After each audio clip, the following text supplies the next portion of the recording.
मेरठ के 15 कट वाले मर्डर का ड्रग एडिक्ट प्रेमी जोड़ा अब जेल पहुंच चुका है। सौरभ राजपूत की बॉडी इस हाल में नहीं थी कि उसकी मां को दिखाई जा सके। टुकड़े टुकड़े करके कफन में लपेटकर परिवार के हवाले किया गया। मुस्कान और साहिल ने खंजर घोंपने से पहले यह पता किया कि दिल बाईं तरफ होता है या दाईं तरफ। उसके बाद मुस्कान ने चिकन काटने वाला चाकू दिल के पास सटाया और साहिल के साथ मिलकर पूरी ताकत से पहला वार किया। फिर थोड़ी ही दूर पर दूसरा वार किया, तीसरा वार किया। सौरभ नशे की गोलियों से अचेत था।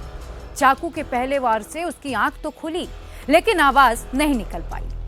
मुस्कान और साहिल ने सौरभ की बॉडी से सिर और पंजे को काटकर अलग क्यों किया? बाकी शरीर को उसी घर में छोड़कर यह सिर्फ पंजे और सिर को लेकर साहिल के कमरे पर क्यों आए? पंजे और सिर का क्या तंत्र मंत्र से भी कोई रिश्ता है, या फिर इनकी प्लानिंग में एक एक करके बॉडी पार्ट्स को ठिकाने लगाने की तैयारी थी? साहिल और मुस्कान ने मर्डर से पहले और मर्डर के बाद बचने के क्या-क्या रास्ते सोचे थे? उनके कौन से प्लान अधूरे रह गए? उनकी इस प्लानिंग के क्या-क्या सुराग आज भी क्राइम सीन पर मौजूद हैं? हमने इसकी पूरी तहकीकात की है। इस मर्डर मिस्ट्री में अभी बहुत कुछ ऐसा है जो जवाबों से ज्यादा सवाल खड़े कर रहा है।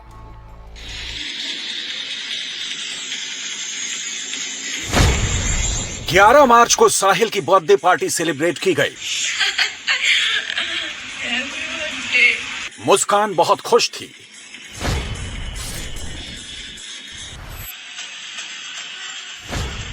चौदह मार्च को कसोल क्लब में होली सेलिब्रेशन हुआ। मुस्कान ने साहिल के साथ डांस किया।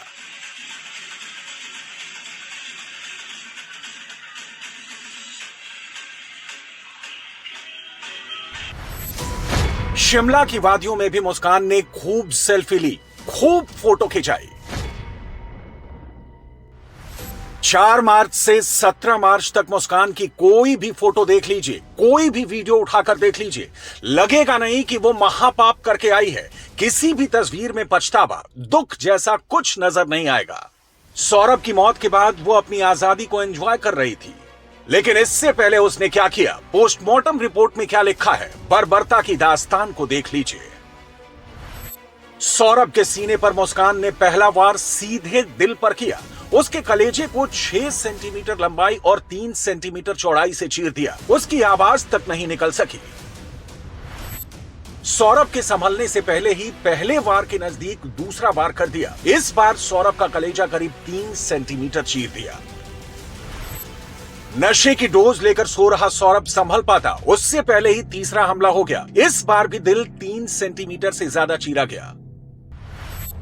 सौरभ की पोस्टमार्टम रिपोर्ट में मुस्कान के गुनाह का हर हिसाब लिखा है। सौरभ के दिए हर जख्म का जिक्र है। मुस्कान के वार इतने तेज थे कि नशे की वजह से सो रहे सौरभ की आंख खुल गई। चीखने के लिए उसका मुंह आधा खुला रह गया, लेकिन आवाज बाहर नहीं निकल सकी। सौरभ की हत्या के बाद उसका शरीर बेड के बॉक्स में फिट करने की कोशिश की गई, लेकिन ऐसा हो नहीं सका। इसलिए बाथरूम में जाकर उसके शरीर के टुकड़े किए गए। बियर के नशे में धुत साहिल ने पहले उसका सिर काटकर अलग किया।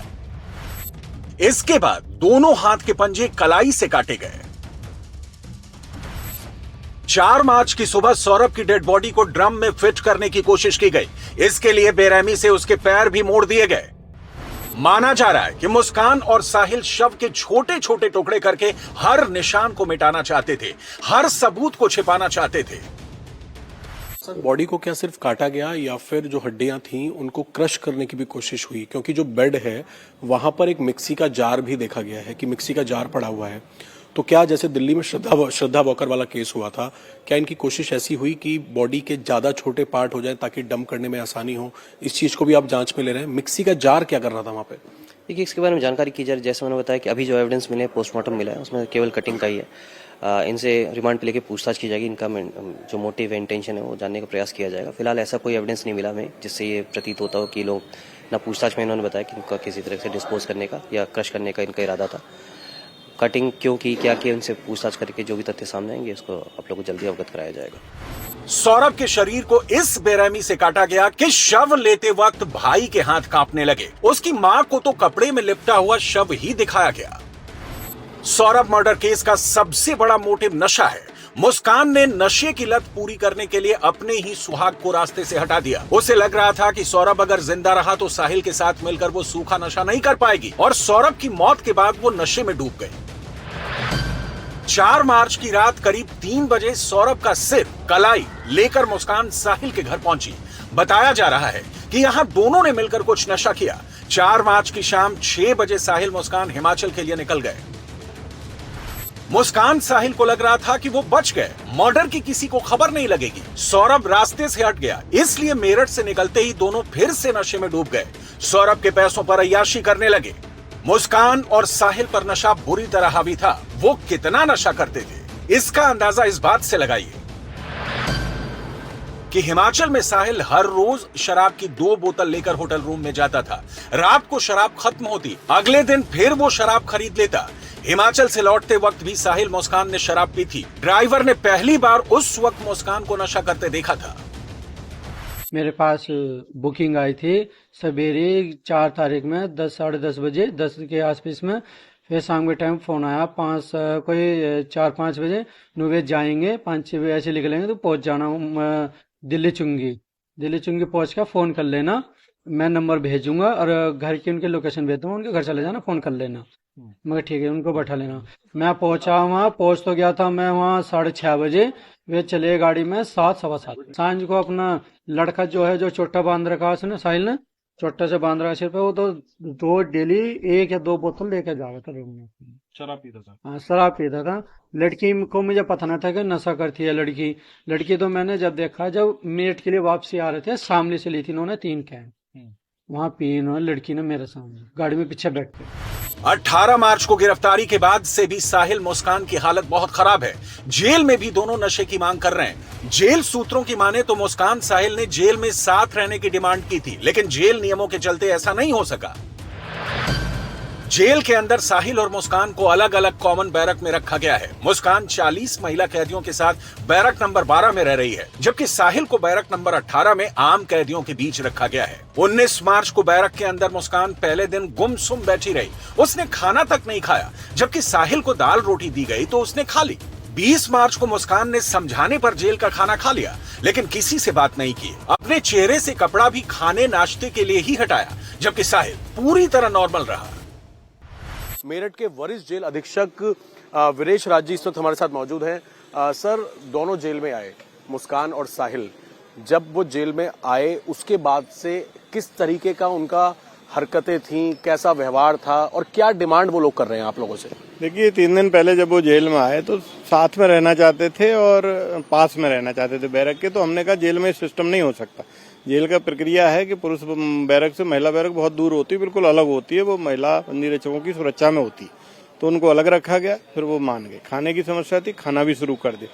चिकित्सक से उनका स्वास्थ्य परीक्षण कराया गया। चिकित्सक ने कहा कि इनको नशे की आदत है तो हमें नशा मुक्ति केंद्र में लेना पड़ेगा। सीसीटीवी या इस तरीके से या 24 घंटे आप लोग निगरानी रख रहे हैं, क्योंकि इन्होंने जिस तरीके से मारा, काटा, ड्राम में डाल दिया, तो ये और कैदियों के लिए भी क्या खतरनाक हो सकते हैं? अलग बैरक में रखा गया है या आम कैदियों के साथ ही इन्हें रखा गया है?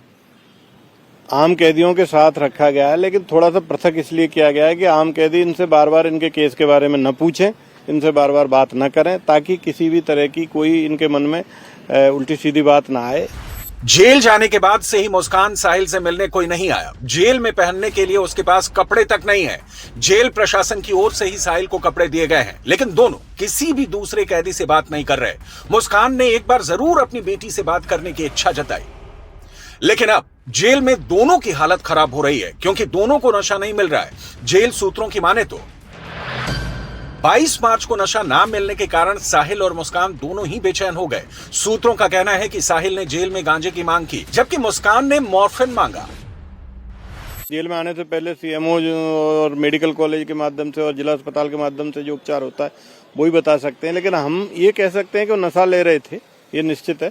और उसका जो विड्रॉल सिम्टम आए उसके तहत हमने जेल चिकित्सक के द्वारा उनकी दवाई शुरू करवा दी है और नशा मुक्ति के जो हमारा केंद्र है उसमें उनको ले लिया है, वो उपचार रहा। इसके बाद जेल प्रशासन ने दोनों की काउंसलिंग की। रिहैब सेंटर से दोनों को दवाएं दी गई। माना जा रहा है कि अगले 8 से 10 दिनों में दोनों नॉर्मल हो जाएंगे। जेल प्रशासन ने मुस्कान का प्रेगनेंसी टेस्ट भी कराया है। जेल की बैरक में मुस्कान और साहिल पर नजर रखने के लिए अलग से स्टाफ तैनात किया गया है।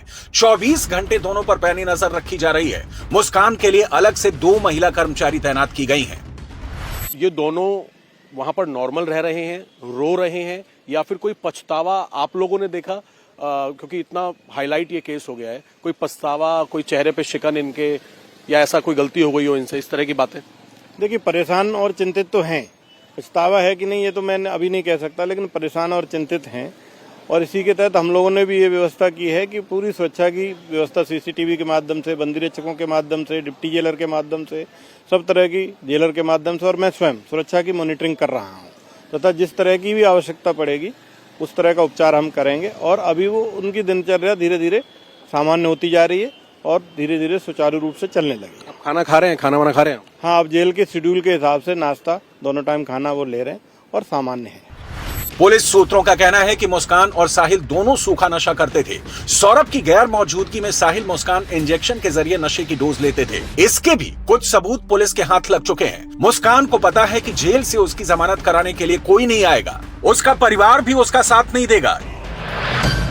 इसलिए मुस्कान ने जेल प्रशासन से वकील दिलाने की मांग की है। जेल प्रशासन ने वकील दिलाने के लिए कोर्ट में अर्जी भी दाखिल कर दी है। कल उसने, महिला जो है बंदी, उसने, मुस्कान ने मेरे सामने पेश होकर कहा कि उसके घर वाले केस नहीं लड़ेंगे क्योंकि वो नाराज है, मैं सरकारी वकील चाहती हूँ।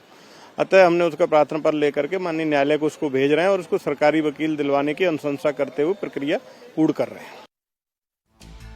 अब देखिए, सौरभ मर्डर केस में तो एक बात शीशे की तरह बिल्कुल साफ है कि इस खौफनाक कत्ल की मास्टरमाइंड मुस्कान है। हत्या में उसका साथ नशेड़ी साहिल ने दिया।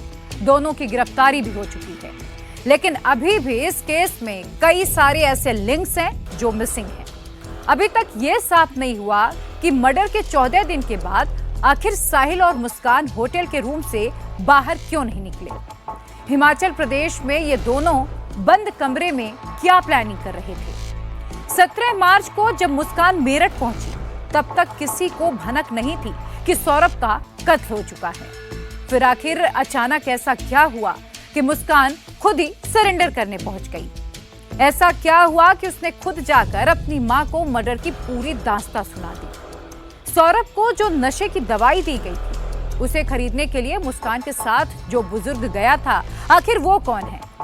तंत्र मंत्र वाला जाल आखिर साहिल और मुस्कान ने क्यों बुना, इसके पीछे मुस्कान का मकसद क्या था। हर पहलू की हमने तहकीकात की है। ये रिपोर्ट देखिए।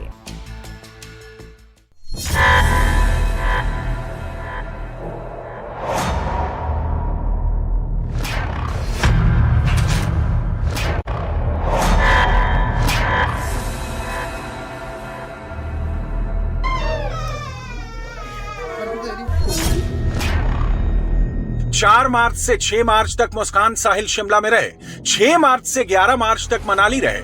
11 से 17 मार्च तक दोनों कसोल में छिपे रहे। तीनों शहरों में वो होटल रूम से कम ही बाहर निकले, जबकि यहाँ आने वाले पर्यटक ज्यादातर समय टूरिस्ट स्पॉट पर बिताते हैं। दोनों होटल रूम में ही अपना खाना मंगाते थे, किसी से बात नहीं करते थे। कसोल में तो दोनों ने कर्मचारियों को अपना रूम तक साफ करने नहीं दिया। सौरभ मर्डर केस की तफ्तीश में जुटी पुलिस हर उस शख्स तक पहुंच रही है जिससे मुस्कान 4 मार्च के बाद मिली थी। हिमाचल में भी पुलिस की टीम जांच कर चुकी है, लेकिन अभी भी लग रहा है कि कहीं ना कहीं हत्या की गुत्थी में कोई बड़ी मिसिंग है।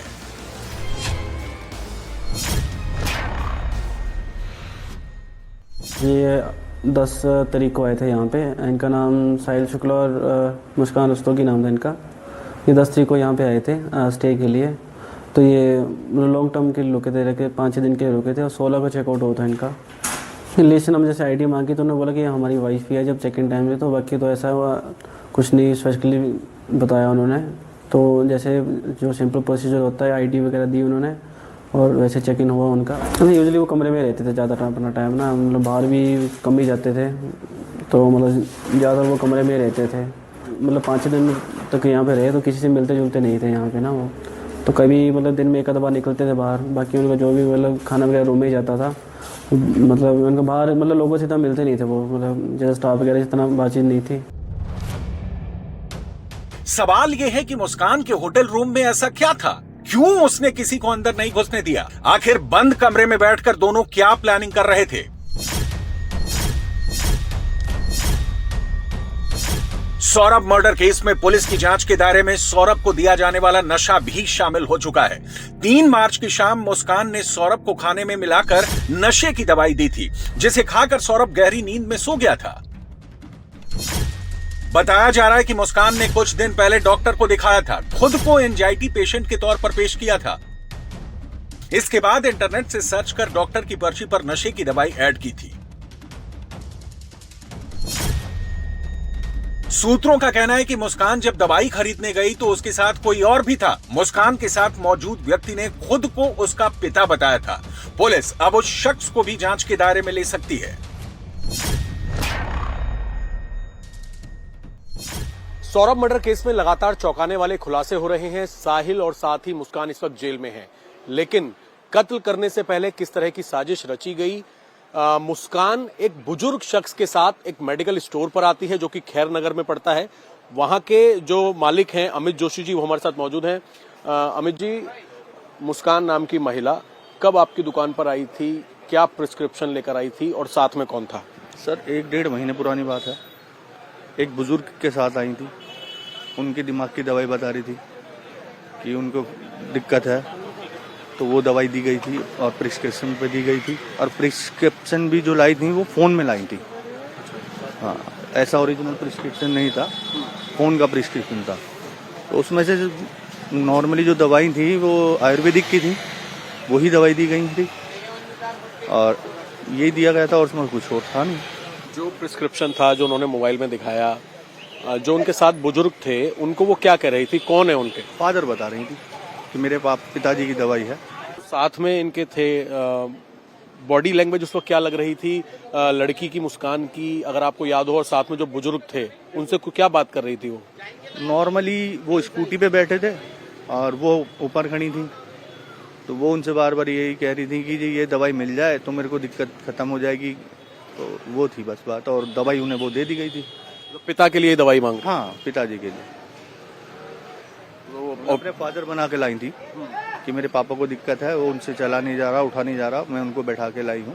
अच्छा, एक चीज और बस मुझे आपसे पूछनी है कि आपने टीवी चैनल्स पर अब ये खबर देखी होगी कि उन्होंने हत्या की। उनके जो ओरिजिनल फादर हैं उनके भी आपने इंटरव्यू देखे होंगे। तो वही आदमी थे या कोई और था? और था, उनके साथ कोई और था, वो नहीं थे। ये तो काफी यंग लग रहे हैं, वो तो काफी ओल्ड थे। सौरभ मर्डर मिस्ट्री में कई सवाल हैं जिनके जवाब अभी तक पुलिस के पास नहीं है, इसलिए पुलिस अब नए सिरे से अपनी तफ्तीश आगे बढ़ाने जा रही है। मेरठ पुलिस जेल जाकर साहिल मुस्कान का बयान दर्ज करेगी। कोर्ट से दोनों आरोपियों की रिमांड की मांग की जाएगी। दोनों को जेल से बाहर लाकर क्राइम सीन रिक्रिएट किया जाएगा। सौरभ के हत्यारे यानी कि उसकी पत्नी मुस्कान और साथ ही उसका बॉयफ्रेंड साहिल फिलहाल मेरठ की डिस्ट्रिक्ट जेल के अंदर हैं। जल्द ही मेरठ पुलिस कोर्ट में एप्लीकेशन लगा के इनकी तकरीबन 5 से 7 दिन की कस्टडी की मांग करने वाली है। साथ ही एक एप्लीकेशन इस बात की भी लगाई जाएगी कि क्राइम सीन यानी कि जहां पर इन्होंने हत्या की वहां पर इन दोनों को ले जाकर क्राइम सीन को रिक्रिएट करना है। रिक्रिएट करना है इसका मतलब यह है कि ये जो घर है ब्रह्मपुरी का, जिसके अंदर सौरभ और साथ ही मुस्कान रहा करती थी, और 3 तारीख की देर रात साहिल की यहां पर एंट्री कराई और एंट्री कराने के बाद जब नींद की गोली देकर खाने में सौरभ सो गया था, उस वक्त साहिल ने और साथ ही मुस्कान ने उसकी हत्या कर दी, चाकू मार के हत्या की, फिर बॉडी के पार्ट्स किए। कितने बजे ये लोग घर के अंदर इन्होंने एंट्री की, कौन सी सामान कौन सा बेड पर रखा हुआ था, कहां पर सौरभ सो रहा था, किस तरीके से चाकुओं से वार किया, चाकुओं से वार करने के साथ बॉडी को घसीट कर कितने बजे ये बाथरूम में ले गए, बाथरूम में ले जाने के बाद किस तरीके से पीसेस करे बॉडी के, और बॉडी के पीसेस करने के बाद जो धड़ था उसको बेड के बॉक्स में रख दिया, और बेड के बॉक्स में रखने के साथ ही जो सर था और जो हाथ की कलाइयां थी उनको बैग में रख के यहां से पास में जो साहिल का घर है वहां पर ये कितने बजे निकले, क्योंकि बताया जा रहा है तकरीबन सुबह 3 बजे यहां से निकले, वहां पर गए और उसके बाद सुबह 9 बजे तक वहां पर सोए, और उसके बाद इन लोगों ने मार्केट से पानी का ड्रम खरीदा, पानी के ड्रम के साथ ही सीमेंट खरीदा, और उसके बाद इसी घर में वापस आकर पूरी तरीके से बॉडी को उस ड्रम के अंदर फिक्स किया। फिक्स करने के बाद उसमें सीमेंट से उसे पूरी तरीके से पैक कर दिया। इन तमाम चीजों को समझने के लिए और उन्होंने किस तरीके से अपने बयान में जो बताया और उसे कैसे किया, ड्राम को कहां पर छिपाया, ये सारी चीजें जो है क्राइम सीन को रिक्रिएट करने के लिए, टाइमिंग को समझने के लिए,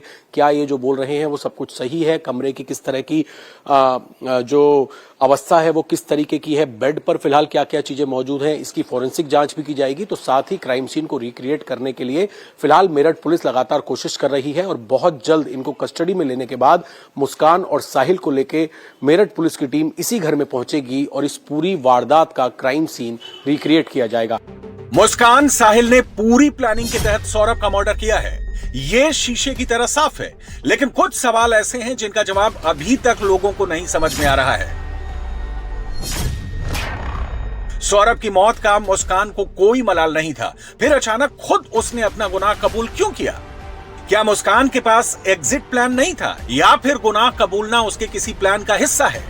क्या मुस्कान को अपने किए पर पश्चाताप हो रहा है या फिर किसी को बचाने के लिए मुस्कान ने यह नया पैंतरा आजमाया है?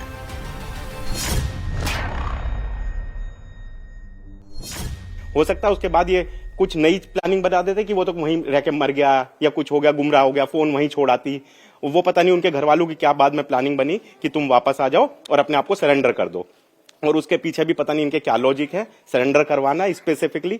अगर माँ बाप को इतनी ही चिंता थी अपने दामाद की तो अपनी लड़की को ऐसे सरेंडर कोई नहीं करवाता, चाहे वो उसने गलत भी किया हो। इतना आज के डेट में माँ बाप इतना समझदार कोई नहीं है कि अपने बच्चे को सीधे ले जाके पुलिस के हवाले कर देगा, है ना, नहीं करने का। ये सब जैसा भी हुआ है उसके पीछे अभी भी क्या उसके कारण और मंशा है वो तो वही लोग बता सकते हैं।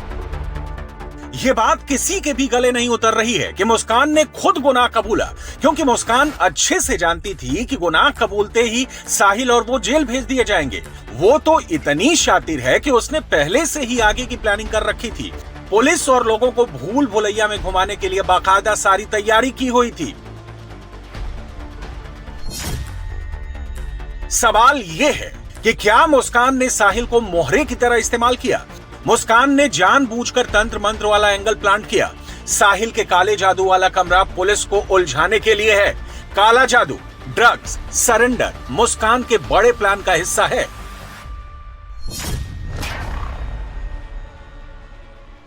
अभी तक एविडेंस में कहीं से भी तंत्र मंत्र की बात सामने नहीं आई है। एक वेल प्लान मर्डर था और पूरी तरह से मुस्कान ने इसको एग्जीक्यूट किया था। उसने साहिल ने इसका कंप्लीट साथ दिया है। साहिल सुपरस्टिशियस था और इस चीज़ का फ़ायदा मुस्कान ने भी उठाया है इसमें। और कहीं ना कहीं लोगों ने प्लानिंग की है, क्योंकि जो सीमेंट खरीदना अकेले कोई कर नहीं सकता, सीमेंट से लेके सारी प्लानिंग करना। इन्होंने नवंबर में भी प्लान किया था उसको गाड़ने का, दोनों साथ ही मिलकर घूम रहे थे कि जगह ढूंढ रहे थे। काफ़ी लंबे समय से प्लानिंग थी, वेल एग्जीक्यूटेड, मतलब इनका पूरा वेल एग्जीक्यूटेड प्लान था इनका, जिसकी वजह से ये लोग मतलब बहुत श्योर थे कि ये पकड़े नहीं जाएंगे। कल तक मुस्कान के लिए फांसी मांगने वाले माँ बाप अब सारा आरोप साहिल पर ही लगा रहे हैं। तंत्र मंत्र से लेकर नशे तक के लिए साहिल को ही दोषी बता रहे हैं। पहले नशा, उसके बाद तंत्र मंत्र, और पूरा हाथ तंत्र मंत्र की तरफ भी जो इसने झुकाव करा है अपना, वो साहिल की वजह से ही हुआ है। जबकि सौरभ का परिवार कहानी कुछ अलग ही बता रहा है। घर का कोई भी सदस्य मानने को तैयार नहीं है कि इस केस में मुस्कान का परिवार इन्वॉल्व नहीं है। सौरभ की बहन चिंकी तो यहां तक कह रही है कि मुस्कान पर सौरभ ने खूब पैसे लुटाए। उसके ससुराल वालों ने भी सौरभ के पैसों पर अय्याशी की।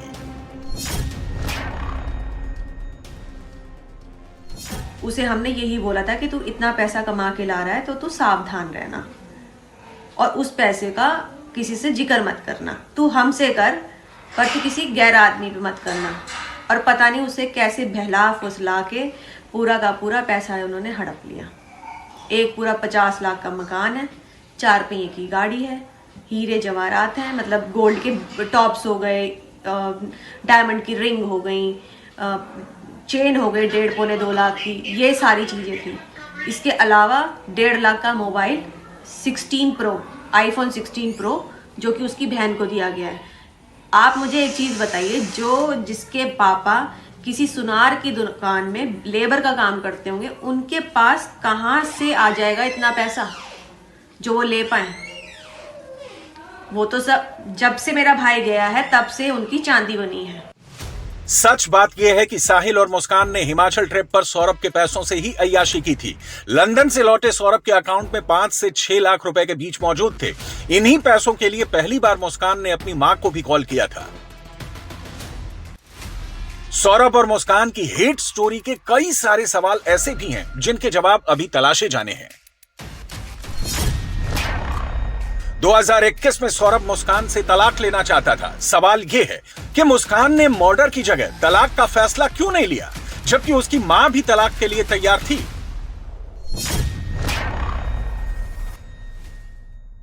सौरभ की शुभी की लड़ाई तो होती थी, तो मैं तो हमेशा यही कहती थी कि बेटा हम तुम्हारे साथ हैं, तुम जो डिसीजन लोगे हम तुम्हारे साथ हैं। तुम अगर उसे छोड़ना चाहोगे, तुमने कम एज में शादी करी है, होता है कि हम धीरे धीरे पहचानते हैं बच्चा कैसा है। अगर तुम चाहते हो डिवोर्स वगैरह होना तो हम उसके लिए अग्रीड हैं। तो उसने मुझसे कहा कि नहीं मम्मी, मैं उनसे अलग नहीं होना चाहती, मैं उनसे बहुत प्यार करती हूँ, लेकिन अगर मेरे को कुछ हो जाए, जो भी है, मैंने अपने मोबाइल में अपने सब कुछ लिख रखा है, लेकिन वो मोबाइल हमें दिखाती नहीं थी, लॉक रखती थी, कभी दिखाया नहीं उनने हमें, कभी 5 मिनट के लिए भी अपने हाथ में नहीं दिया हमारे। यूँ कहती थी मैंने अपनी डायरी बना रखी है और मैं जो भी हूँ करती हूँ वो सब इसमें लिखती हूँ। मुझे कुछ हो जाए या कुछ भी मेरे साथ जो भी होता है तो इस डायरी में लिखा हुआ है मैंने मोबाइल में, और मेरे पे प्लान बी भी है कुछ। लेकिन डायरी कभी दिखाई नहीं, डायरी भी नहीं दिखाई, ना हमें कभी मोबाइल भी नहीं दिखाया कि उसके साथ कौन है कौन नहीं है, कुछ नहीं दिखाया। सौरभ कुछ दिन रुककर लंदन वापस जाने वाला था, कम से कम 1 साल नहीं लौटता। इस दौरान मुस्कान साहिल के साथ पहले की तरह मौज मस्ती कर सकती थी, लेकिन फिर भी उसने उसे परमानेंट रास्ते से हटाने का फैसला क्यों लिया? सौरभ मर्डर केस में अभी भी कई ऐसे पॉइंट्स हैं जिनकी जांच की जानी है। माना जा रहा है कि पुलिस की तफ्तीश आगे बढ़ेगी तो मुस्कान के कई दूसरे राज भी खुलकर सामने आएंगे।